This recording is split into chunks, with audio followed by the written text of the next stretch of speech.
Yep. So first of all, I would like to thank all of our audience today for giving us some time to attend this seminar, this monthly seminar of the Geological Society of Africa. And of course, I would like to thank our guest speaker today, Professor Eugene Grosch. Eugene is assistant professor at Rhodes University.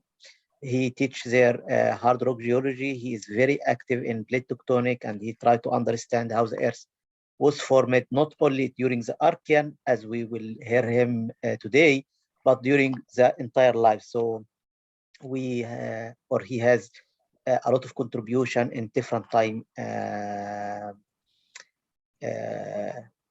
Paleoproterozoic or Neoproterozoic or even recent time. So actually, Eugene had his PhD from Cape Town in hard rock geology in 2011. And then he spent two postdoc from 2011 to 2015 at Bergen University as postdoc. And then he returned back in 2015 to Rhodes University in South Africa as assistant professor.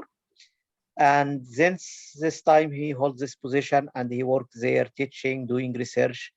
So I think Eugene is one of the most active hard rock geologist in Africa.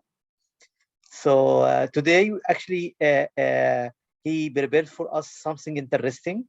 So the talk today is about, is the plate tectonic operated during the Paleoarchean? So this is, I think it's a sort of hot discussion. And he will use a sort of one of his work from Barberton Belt from South Africa as a case study. So I would like to leave the floor for you, Eugene, in order to present your work and then leave some time at the end to discuss with our colleagues. So please go ahead. Okay, thank you, Dr. Abu Alam, for inviting me for the talk, and thank you to the Geological Society of Africa. And I hope you can hear me clearly on that side. Yes. I'm just currently sharing my talk, so it should be able to come up right now. And there we go. Yep. Fine.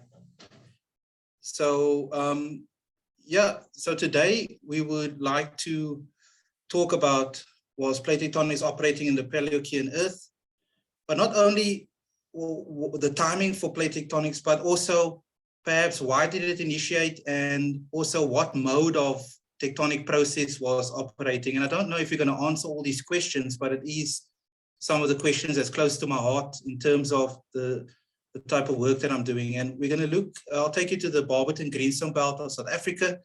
And here's a nice photograph of the field area. I'm standing on top of silicified seafloor sediments called cherts. And we're looking south towards Chakastad, where the first komatiites were discovered by Viljoen and Viljoen in 1969. So Barberton is quite well known as an Archean natural laboratory for a number of studies, and I'm only going to list a few here now. But for example, atmospheric and surface environments recorded in Archean sediments. For example, sulfur isotope studies and silica isotope studies, oxygen isotope studies, all trying to understand whether the atmosphere was reduced or oxidized at the time. Studies for early traces of microbial life in cherts and in volcanic glass. And this has relevance to astrobiology, because if you can find traces of life in volcanic glass or microbes in volcanic basaltic glass, then perhaps you could find it in subsurface environments on Mars. And also clay minerals in these basalt serpentines in ultramafic rocks. They can be used in remote sensing studies as rock analogs. Also the origin of komatiites and what the temperature of the Archean mantle was. I strongly believe today that the Archean mantle was 200 or 300 degrees hotter than today, so that geodynamic processes would have been a bit different to what we see today. And then, of course, Paleoarchean crust formation and geodynamic studies that's what we're going to focus on today. So here's a nice paper. It's a review paper by Ken Condi and the late Professor Alfred Kroner. When did plate tectonics begin? And they point out a number of petrotectonics characteristics or indicators for plate tectonics in the rock record. For example, if you can search for ophiolites in greenstone belts, or if you can find evidence for back arc basins or fore arc basins, or evidence for blue schist, for example. But there's also other evidence, like, for example, ultra high pressure metamorphism, paired metamorphic belts, and also looking for niobium anomalies in basalts in geochemistry and isotope studies. So there's a range of approaches or sort of indicators that you can look for in the rock record. And this is a geological timeline, and it shows, for example, that you can have different workers having different opinions on when plate tectonics started, depending on the approach or the field area or the philosophy.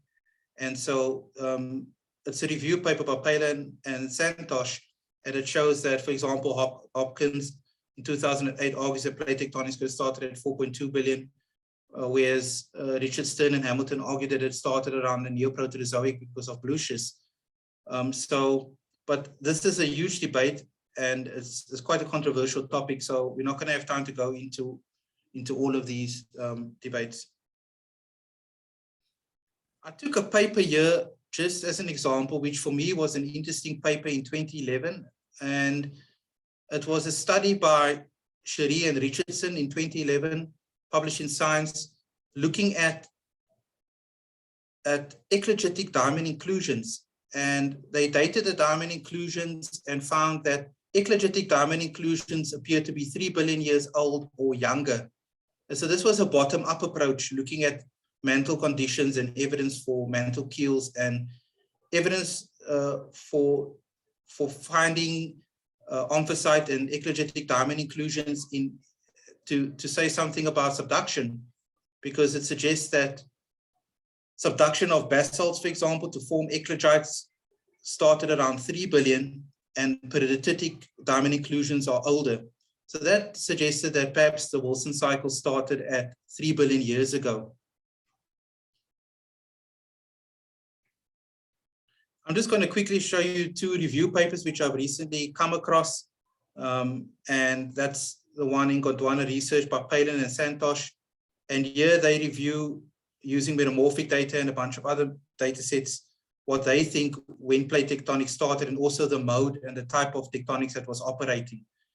They argue that in the Hadean, there was no tectonics. In the sort of Archean and Earchean, there was stagnant lid tectonics with plutonic squishy lids and heat pipes and intermittent plume-induced subduction. And then after 2.9 billion, we get warm, shallow subduction, mobile lid tectonics, and then a gradual transition to modern style plate tectonics around the time of Rodinia supercontinent formation. In direct contrast to that, there's also a paper recently in 2021 in pre-camera research by Brian Windley and Kasky and Pola. And they argue that they see the onset of plate tectonics in the Eoarchean, and that before 3 billion, you have a series of island arcs in an accretionary cycle tectonics. And after 3 billion, you have Wilson cycle type tectonics. So you could see that this is a very sort of hot topic, and it's very, very different diverging points of view. So we're going to look at the field area that I'm working in. That's in the Barberton Greenstone Belt in South Africa, and it's located to the east of Johannesburg. You can see this black outline here. That's the Barberton Greenstone Belt on the Kaapvaal Craton of South Africa. And it's on the border with Swaziland, which is also home to the ancient gneiss complex, which hosts rocks as old as 3.7 billion. But the Barberton Greenstone Belt is around 3.56 to 3.1 billion years old. This represents one of the world's best Paleoarchean volcanic and volcanosedimentary sequences. On the top left is a Google Earth image showing you the Kromberg area in the Songamvelo Nature Reserve and the Komati River. On the top right is the picture showing the different groups that make up the Swaziland supergroup. We have the Omfavak group, the Fig Tree group, and the Moody's group. The Omfavak group is the focus of the study.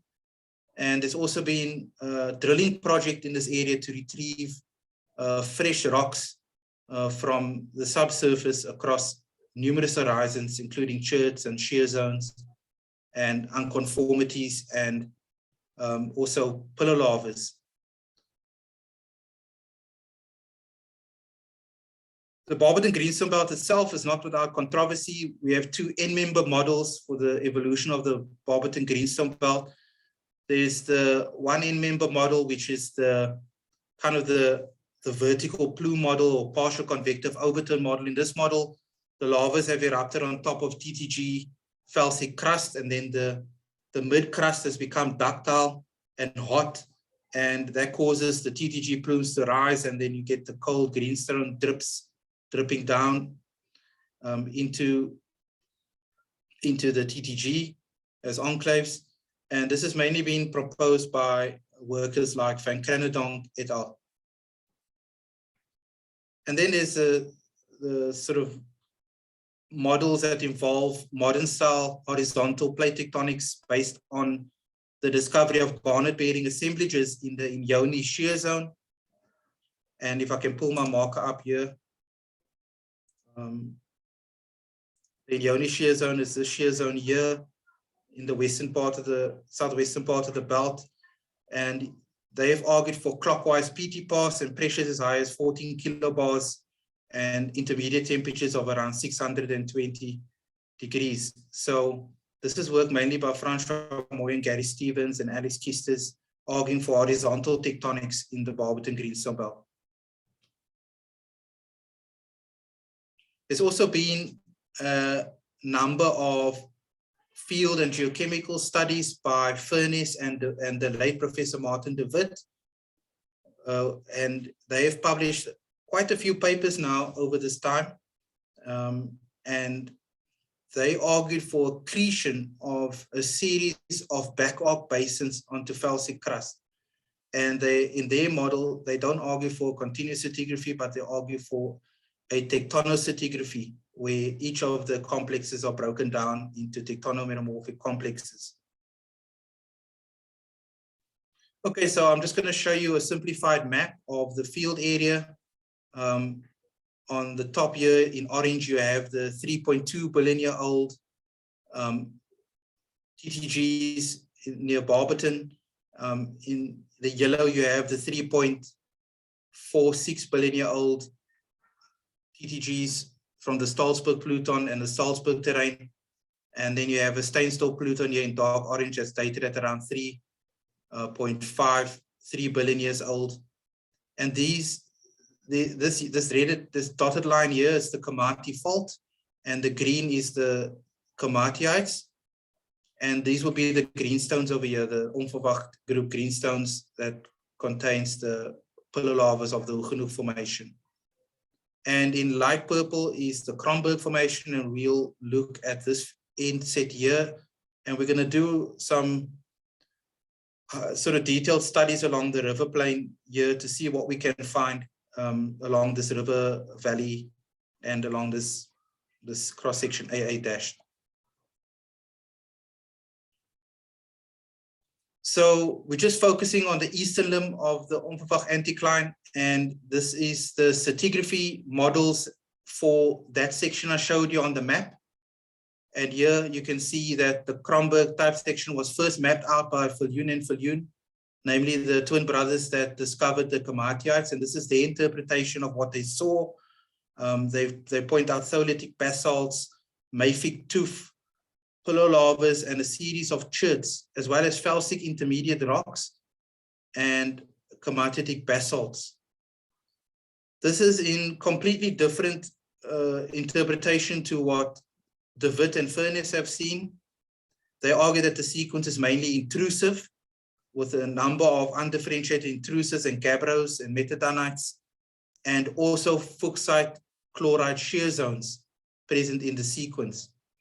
And together, the eastern limb has been argued to be different to what has been seen on the western limb for the Kronberg formation. And here they point out fine carbonaceous sediments, massive lapillistone, mafic lapillistone, stratified cross mafic lapillistone, and pillow basalts. So these contradictory volcanic stratigraphy models made me think to go back in the field and go remap this area to try and see if we can get closer to the truth, and at least compare and contrast and make some observations of our own.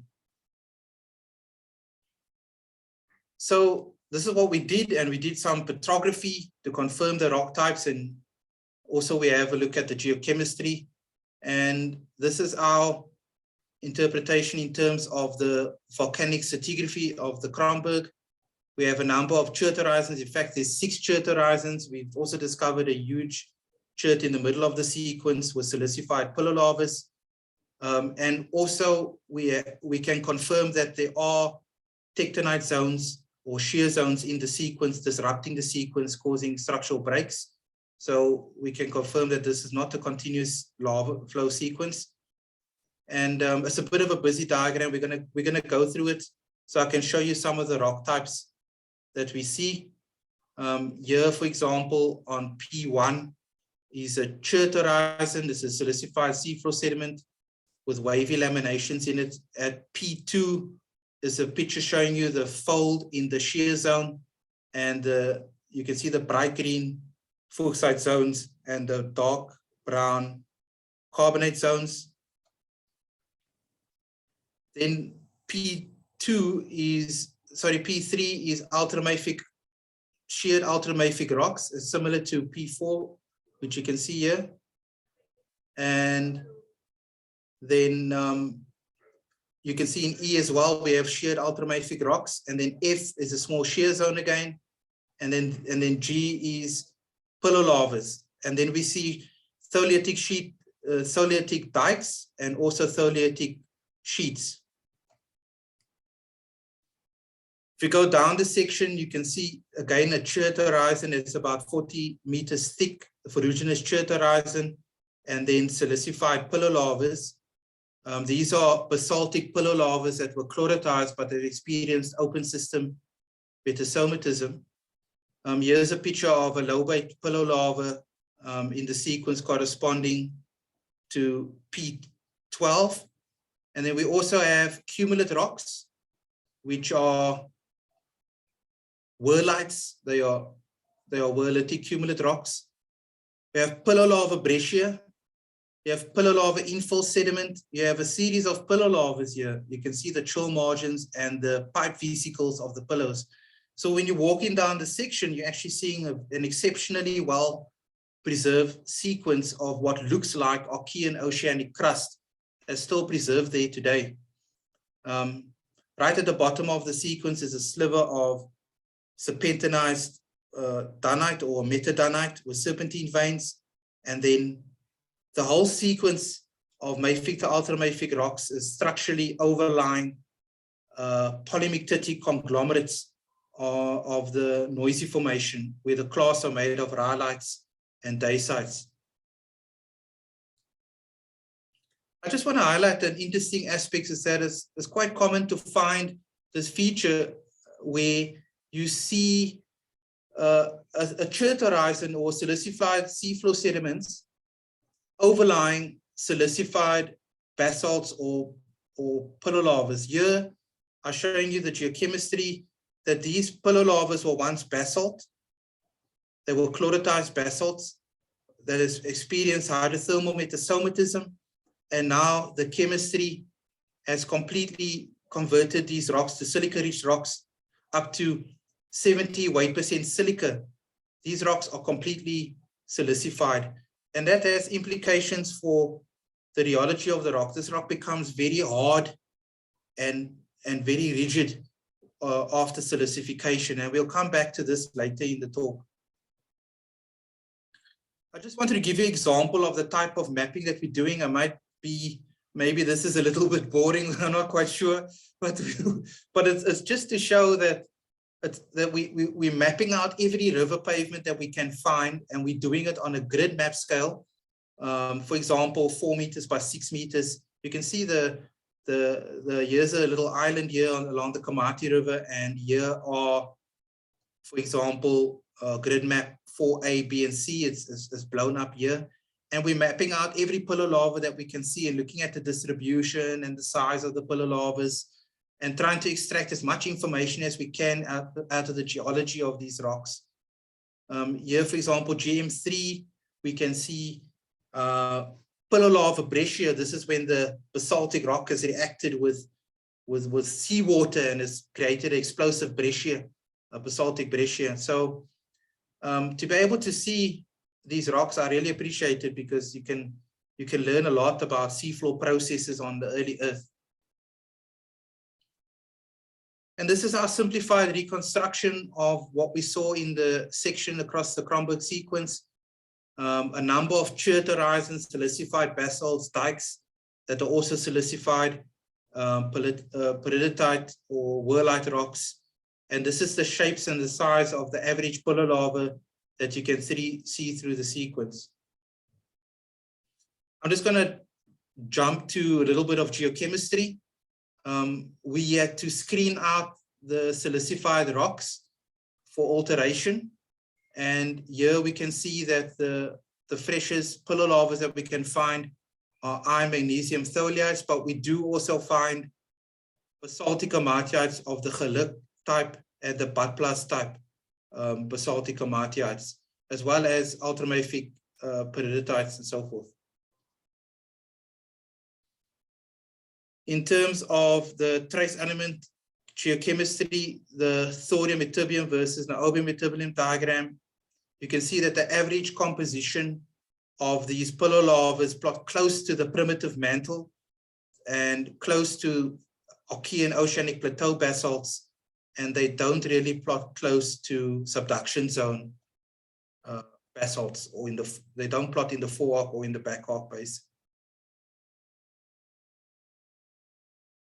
And in terms of rare earth elements patterns, they have relatively flat rare earth element patterns with a small europium anomaly, again similar to the Wawa basalts in Canada. It's different to this W-shaped rare earth element profiles that you would see from boninites in the Archean from the Izua Greenstone Belt, or Halenasipur in India, or the Kulia knobbing basalts in Australia. We don't see that boninite type association.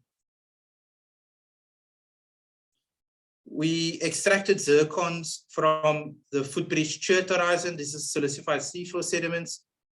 And we first did this with the single collector ICP-MS, and we only took the grains that are 95% concordant, and then we reported the lead ages, and the ages overlap with the age of the Komati Gabbro mafic magmatism, and all the lead ages we got between 3350 million years and 3300 million years. They are different from the underlying zircons, from the underlying noisy formation, which marks onverwacht felsic magmatism in the Barberton Greenstone Belt. We then tried to do further, more precise measurements on the iron microprobe. So I wrote a proposal to do some work in Martin Whitehouse's lab at the Nordsims. And I managed to also do 140 analysis on the sample. And we had to screen out about 30 of those analyses due to lead loss, and reported only the grains that are around 95 or 99% concordant, and then report the lead ages. And we can see here the lead probability plot showing zircons as old as about 3.36 billion years ago. But we also found a few young grains over here. That's around 3318 million years. So that suggests that this was the maximum depositional age of the chert. Okay, so let's look closely at this at these lisfonite zones, or these sort of, I'm using the word lisfonite, but let's call it a shear zone. And you can see it's a very strong banded rock. There's a strong anisotropy in the rock. There's these bright green bands, and then there's the dark brown bands. And originally, this was proposed to be an altered silicified mafic tuffs in 1969 and in the early 70s. Later on, there was a Nature paper on this in 1986 by Lowe and Bailey. They argued that this is very low temperature, 60-degree subaerial weathering of komatiites. And then De Wit in the early 80s was the first to propose that this could actually be gravity-driven tectonite zones. So it's quite a strange rock, and it formed the subject of my PhD, and it's still ongoing studies. And let's look at the mineralogy of the rock. The mineralogy in the green bands is chromium mica or fuchsite, and also chromium chlorite. And in the brown bands is quartz and carbonate. This mineralogy is compatible with what we call a lisfonite. So I propose in the Journal of Petrology that this is an Archean version of a lisfonite, and lisfonites are found in the basal parts or the metamorphic soils of ophiolite terrains.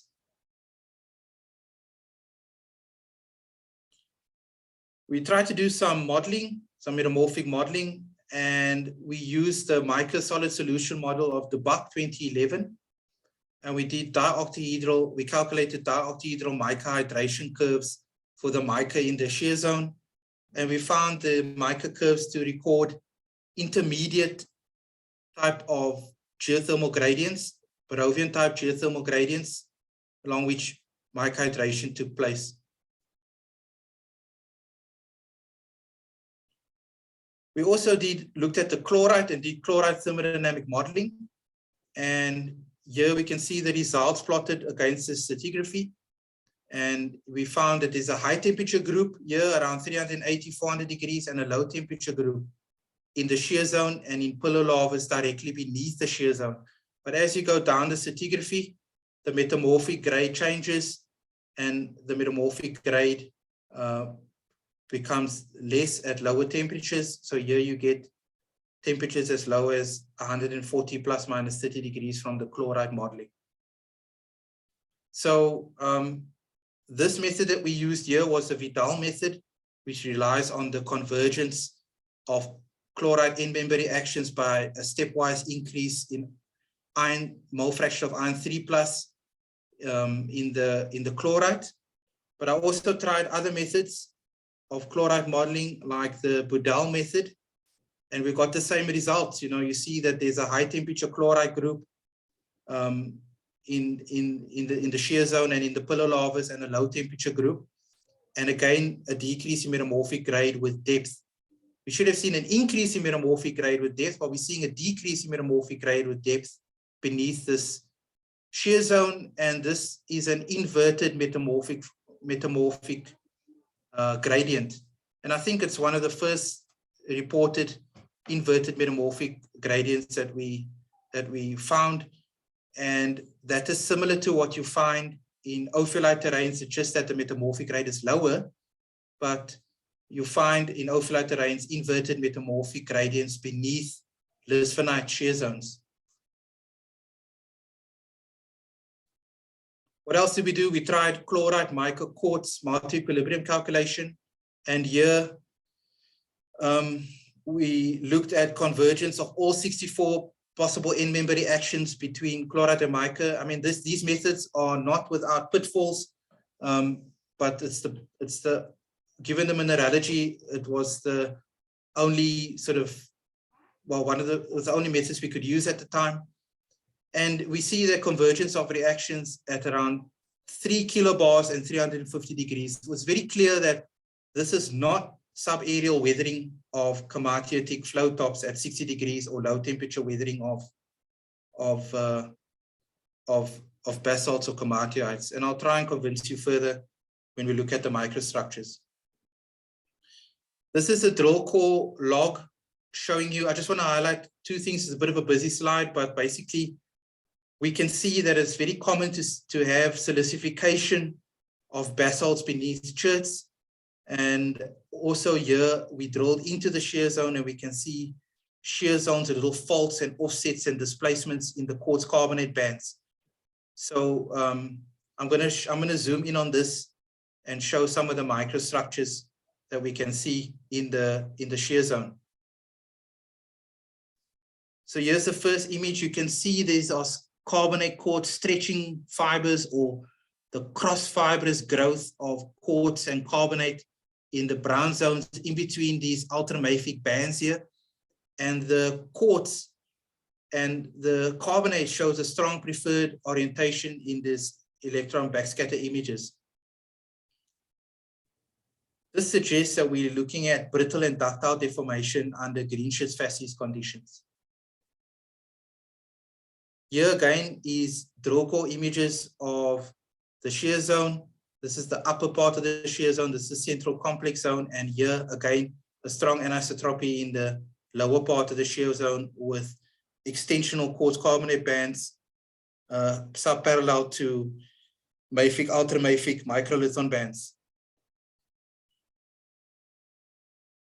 So we decided to zoom in a bit and take thin sections from the drill core, the fresh drill core, and have a look at the microstructures.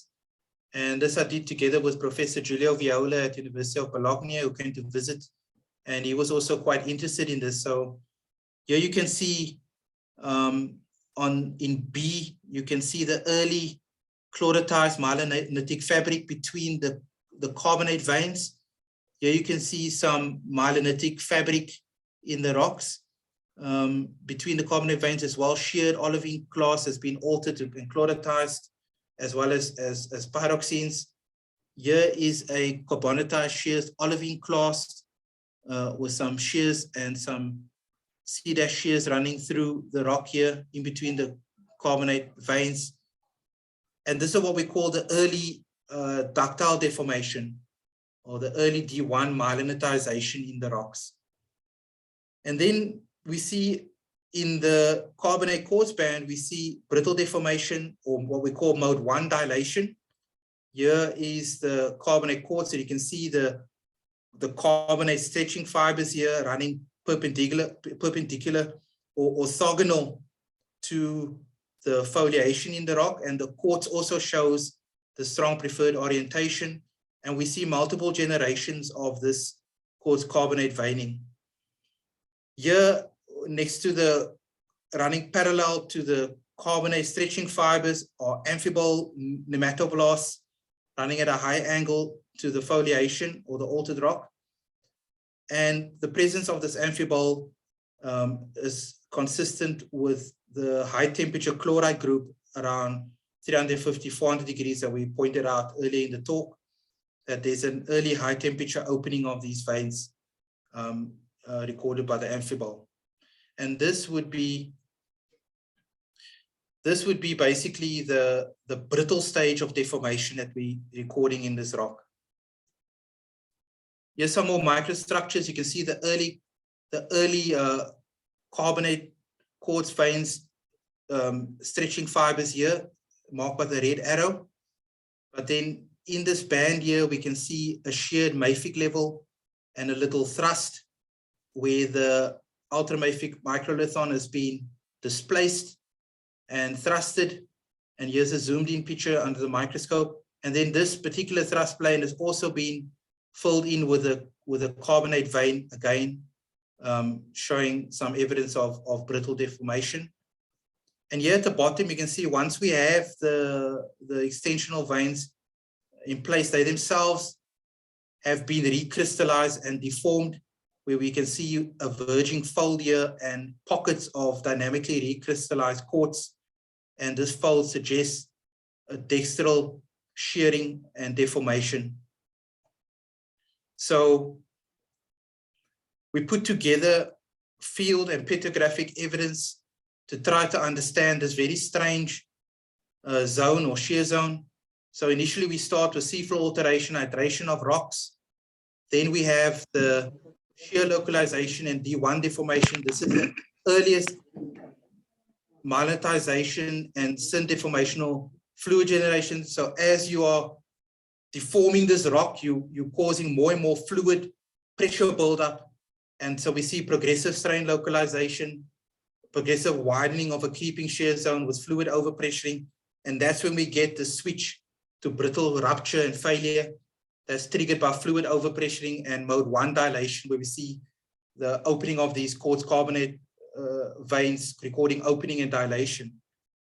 Then we see renewed shearing and deformation again, renewed deformation and ductile deformation, forming transposition of the carbonate quartz veins, and then again renewed brittle failure during D1 deformation, and as a repeated cycle, and then shearing and folding and during D5 deformation. But it's also possible D5 was not related to D4 or D3 deformation. Yeah, you can read about this paper in Pre-Camera Research 2020.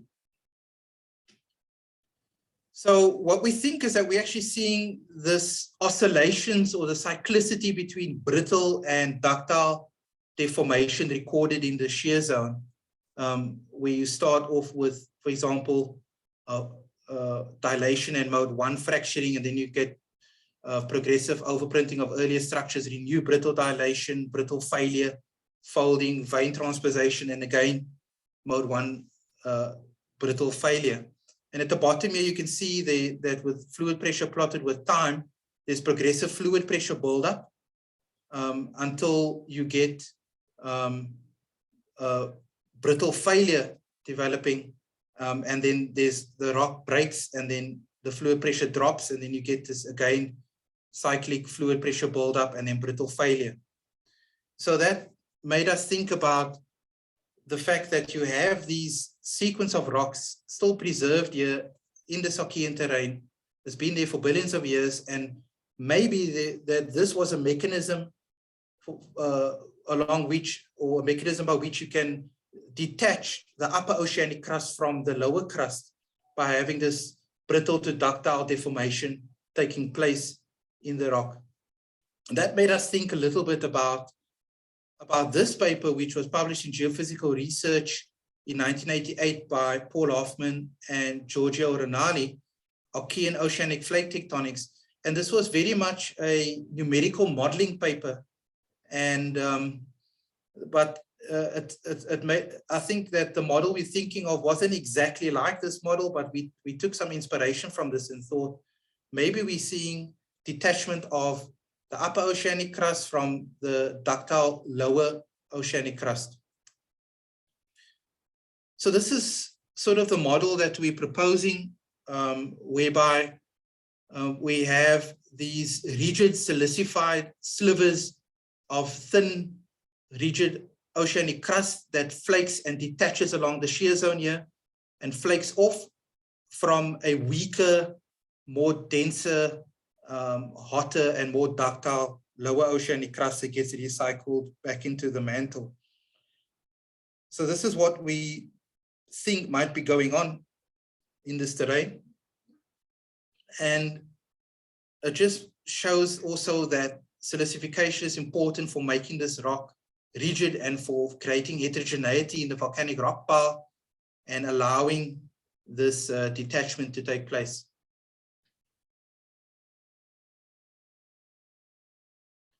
So just some summary thoughts here, some geological conditions that might have promoted the onset of horizontal processes on the Mesoarchean Earth, and this would have been prior to modern style plate tectonics. Formation of a lithologically heterogeneous upper oceanic lithosphere. You have to have seafloor volcanoclastics, basalts, and basaltic komatites, etc. Then subseafloor hydrothermal metasomatism is important for silicification of the various lithological units to form cherts and silicified basalts. This would reduce the density of the upper oceanic crust. And we say upper oceanic crust, we're talking about the upper 1.5 kilometers of the crust. And this creates a more buoyant upper oceanic crust.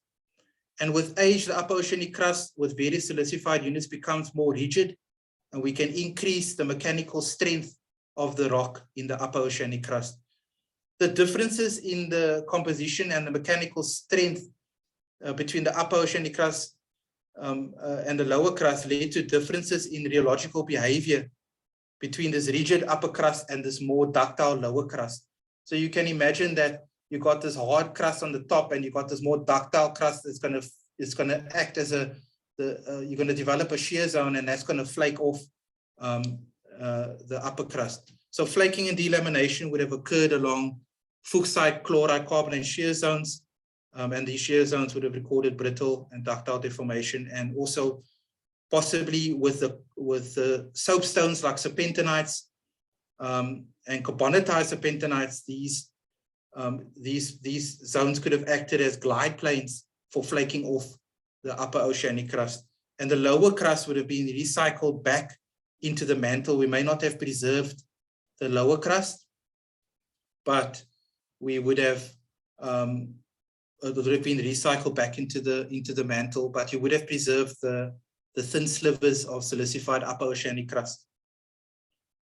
And if this was the case for the Kronberg sort of sequence of rocks, which is shown here in yellow over here, and here's the shear zone, then perhaps the whole greenstone belt was made up of a sequence of slivers of thin silicified oceanic crust, like we see in the Onverwacht group of the Barberton Greenstone Belt, where we also find a number of shear zones and fuchsite zones.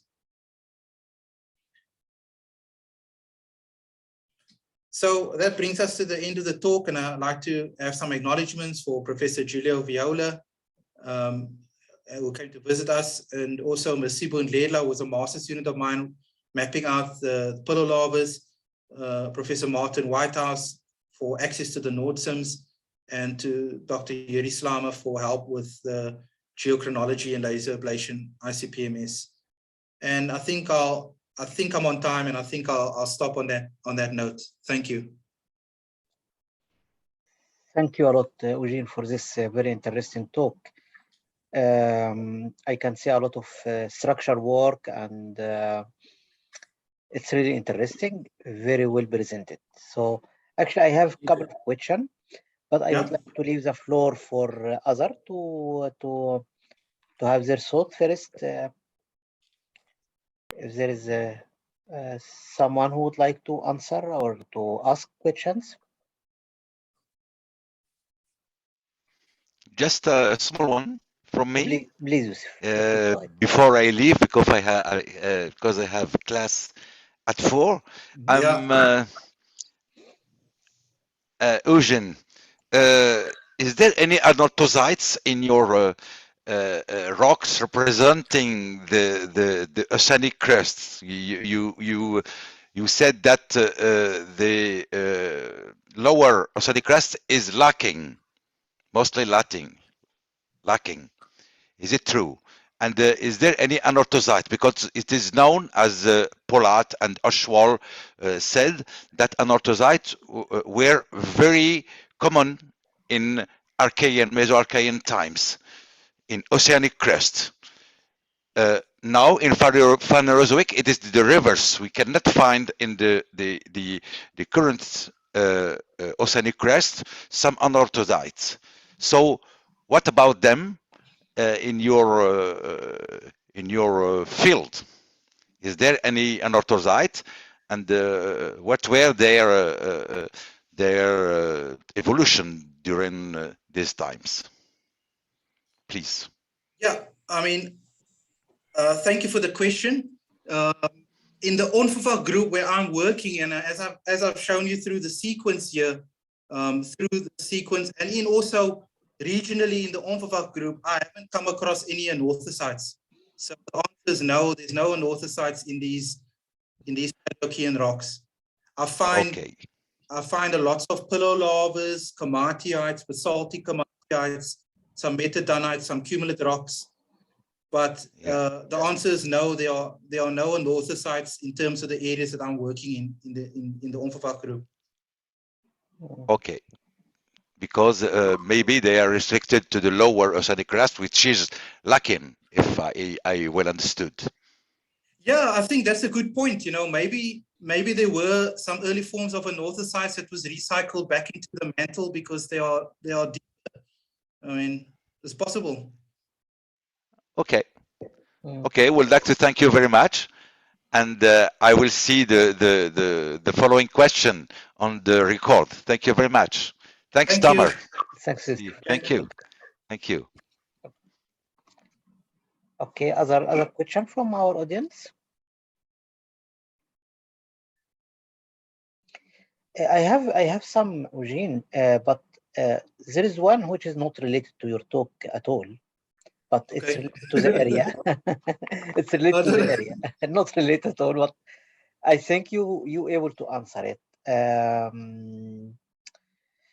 Because you know this is low-grade rocks and it's represent oceanic crust.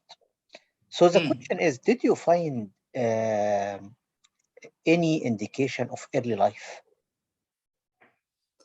It's not related to tectonic, but you know, it's an interesting point. Yes, no, I mean, just below the sequence, there was a science paper and a series of papers on traces of microbial life in volcanic glass. But you know, this is a whole new talk, and I think I might ask Nicola McLaughlin to give a talk about early life in volcanic glass. I worked on it a bit, and it was argued that titanite microstructures in basaltic glass are early life. I dated the titanite and I came out with uranium-lead ages that were the same as a mafic intrusion, which suggested that titanite was a result of contact metamorphism and not really a trace of microbial life. But there are many people that argue against that, and so it's quite a controversial topic. I'm not going to say there is life or there isn't life. I'm going to I'll let the experts maybe give you a special talk on that. Yeah, of course, it would be great if we can.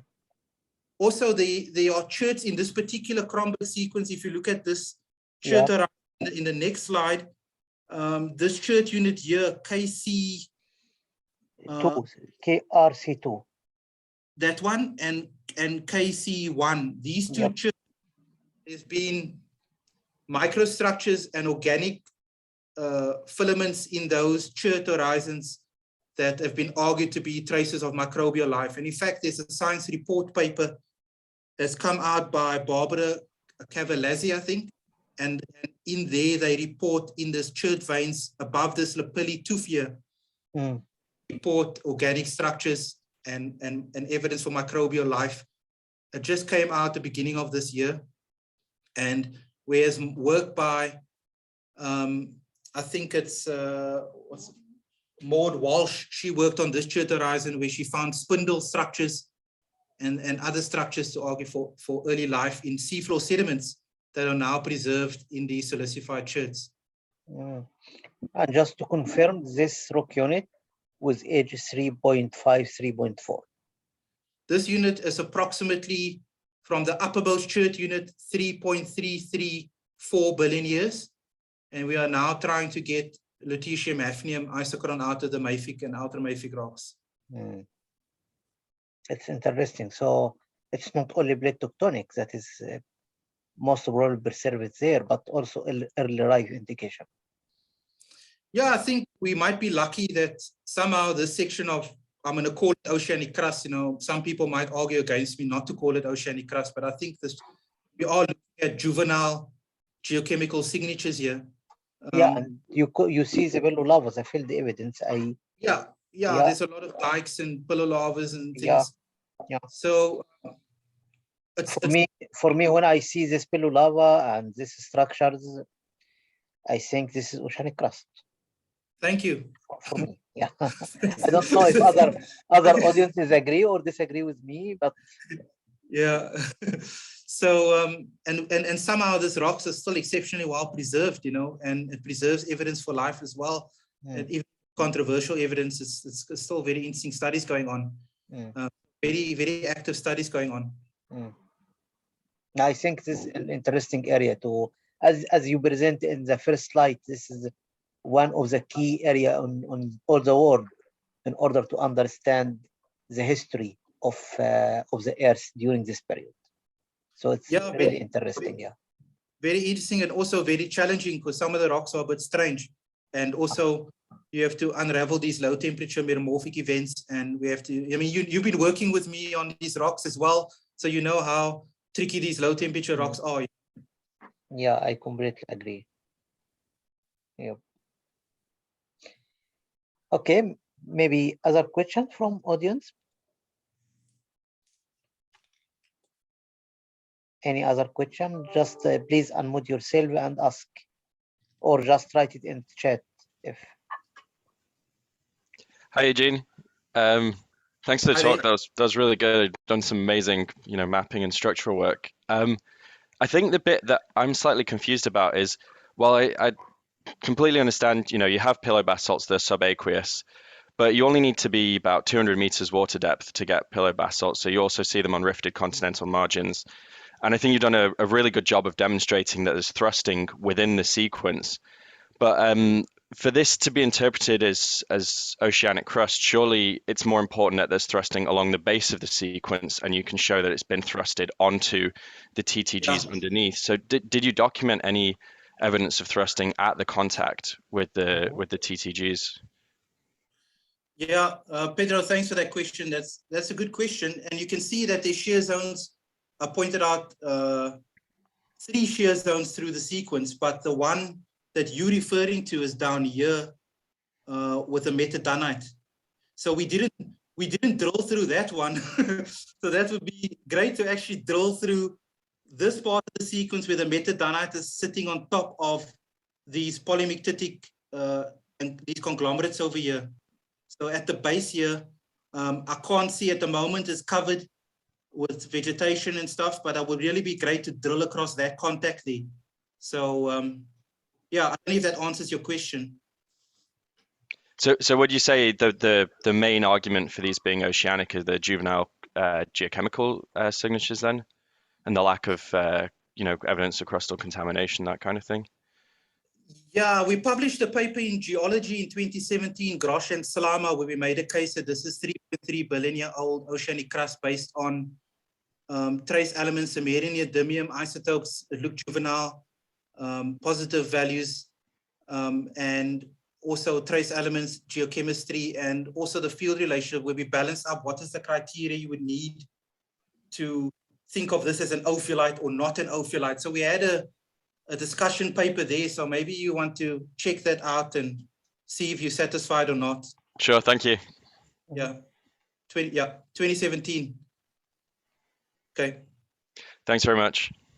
Okay. Thanks, Petro. Actually, Petro asked a question that I would like to ask about this DTG granite and the relation of the DTG granite with the rock that you are presenting today. So is it nearby the study area somehow? Yeah, well, I showed on the map in the beginning here somewhere. This is the area here. There's a Pluton, but it's on the scale of maybe, 8 kilometers away, the Dalmain Pluton. That's a 3.2 billion year old tonelite. So, yeah. Okay. Anything else? And the contact between this rock unit and the TDG? I haven't explored that contact. Yep. Okay. I mean, it's quite far away from where we were looking at the. Yes, I can see it's a bit far away. Yes. Yeah. Okay. Yep.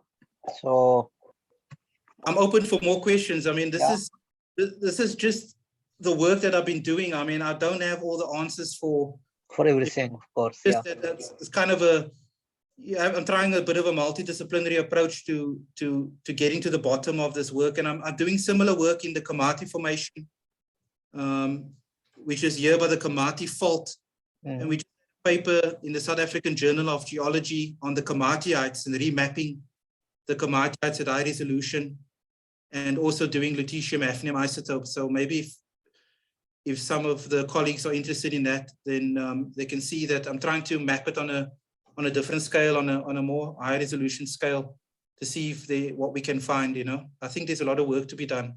So, yeah.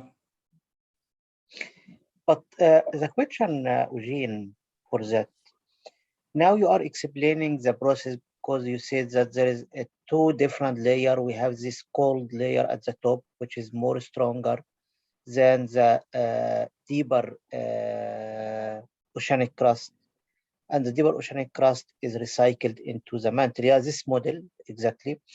And then during this recycling, the cold one is thrusted over. This means that the plate tectonic is active here and most probably active before this time. Right? Yeah, this is a good question. I mean, it comes down to the title of the talk, was yes, exactly, yeah, in the Archean, and I think there's some form of horizontal translation in terms of plates, but I don't think it's a modern style of tectonics. This is not modern style tectonics, really. In the Archean, the mantle would have been much hotter, maybe 200, 300 degrees hotter. So it means that the ocean, there would be a higher degrees of partial melting in the mantle. So it means that the oceanic crust would have been possibly, like if you look at the models of Hoffman and Ronali, the oceanic crust could have been 25, 30 kilometers thick because of degrees of partial melting. And so, where is this thick oceanic crust today? We don't see it. In the Barberton Greenstone Belt, the whole package in the Greenstone Belt is 10 kilometers thick. That includes everything. So clearly, there's thin slivers of oceanic crust being preserved. And I think it's likely the uppermost part, if you look at the seafloor sediments and the pillar lavas that are being preserved and flaking off, and the rest of the crust is disappearing back into the mantle in terms of more komatiitic, more denser, more hotter crust. So some type of horizontal tectonics, and maybe, I don't think the onset of tectonics was a single event globally. I think that there were different types of tectonic processes operating at different times in Earth history. So maybe in Pilbara at 3.3 billion, there was more like a vertical type of tectonics, but in Barberton at the same time, you might see this type of process taking place, whereas in the Isua Greenstone Belt, maybe there was a modern style tectonics operating in the Isua Greenstone Belt. So I don't think it was a single event. I think it was possibly a progressive emergence of tectonics. And, maybe after this point, like I showed you the slide with the diamond inclusion studies, maybe we're only seeing the sort of makeup of tectonics after 3 billion years. Original scale. Yeah, but there's also a lot of work by Tim Johnson and Mike Brown. Yeah, and it's addressing that question. I'm working in the Paleoarchean period, so at the moment this is what I'm seeing. I think Mike Brown is suggesting it started at 2.7. Yeah. Right. Yeah. Yeah. Yeah. So the conclusion from this answer that you just answered us is that plate tectonic started at different stage of time. So this depends on the geographic location. Sure. Yeah. So this is the conclusion of it. Okay. Sure. So we have a question here. Yeah, please unmute yourself and ask. Yeah, hello. Yeah, hello. Yeah, am I audible? Yeah, please go Hello, ahead. I can hear you. Yeah. Yeah, Professor Eugene, that was a really nice talk. I understand how you explained the detachment of the upper rigid crust and the lower aesthetic part, which later delaminated into the mantle. So my question is, as we know, in the early Archean, the crust was originally mafic in composition, and as time progressed, that mafic crust melted, and with the introduction of felsic lithologies, the bulk continental crust changes composition from mafic towards felsic, right? So now my question is, in your model, like how do you explain like which part of this detached oceanic crust actually melted in order to produce the felsic lithologies? That this lower rigid part or this upper silicified part? Yeah, this is not felsic melting. This is much older. These TTGs are 3.46 billion, and this crust was a sliver that was in top of that. So this is not direct melting to produce this arc. I don't know. Maybe the melting would have taken place here. I'm not quite sure actually. Okay, so in case of this detached oceanic crust, if suppose a mantle plume comes up during this time when the detachment already happened, then which part is supposed to melt, more likely to melt rather? The part that's more likely to melt is going to be I think it's going to be the lower crust. But the lower crust is already restritic in composition, so it is already composed of some refractory minerals. So it is kind of difficult to melt this lower restritic part. So isn't it? Well, I think that the lower crust could be made of serpentinized ultramafic rocks, and that could have also like komatiites and stuff. So that would have also have been able to be recycled. And if it's composed of serpentinite, this means high content of water, and this like komatiites, and ultramafic rocks and stuff. Yeah. Okay. Thank you. But my question, Eugene, sorry, maybe we are already over the time, but maybe just my daughter's at the play date, and I have to go fetch her. Okay, so one question and we can close. So what makes this differentiation between the upper and the lower crust? Well, like I said in the slide here, I spoke about that. If you can read the slide, I said we must have formation of lithologically heterogeneous upper oceanic crust. Then you must have open system metasomatism and silicification. And this causes the rock to reduce the density of the upper oceanic crust. It makes the upper oceanic crust more buoyant. And also it makes the upper crust more rigid and mechanically strong. And that makes it different from the more ultramafic, denser, and more lower and more ductile of the ductile crust. The lower one. Okay. Yeah. Okay, I got it. Okay. Yeah, I think this is a great, Eugene, and I would like really thank you again for letting us having you here with us today. And I would like to thank all of our audience. And I think we will return back to our normal schedule from next month of April, to have our talk the last Friday of April, as regular. Yeah. So thanks a lot, Eugene, and I wish all of you nice weekend, and see you in a month's time or so. Yeah, and thank you for accommodating scheduling me on the 11th because of my travel plans. So thank you, Tamir. No problem. You are welcome. We actually, it was interesting for us to hear you, to understand things going on, to see at least this very nice geology. So yeah, cool. Thank you, Eugene. Yeah, Tamir, are you going to stay on afterwards, or you're gonna? I can stay, no problem, of course. Just for the second, yeah. Okay, cool, man. Yes. Okay. Thank you. So thank you, and thank you. Yeah, thank you for the discussion as well. Thank you, Eugene, and I would like to close the session now. So thanks, everyone. Bye-bye.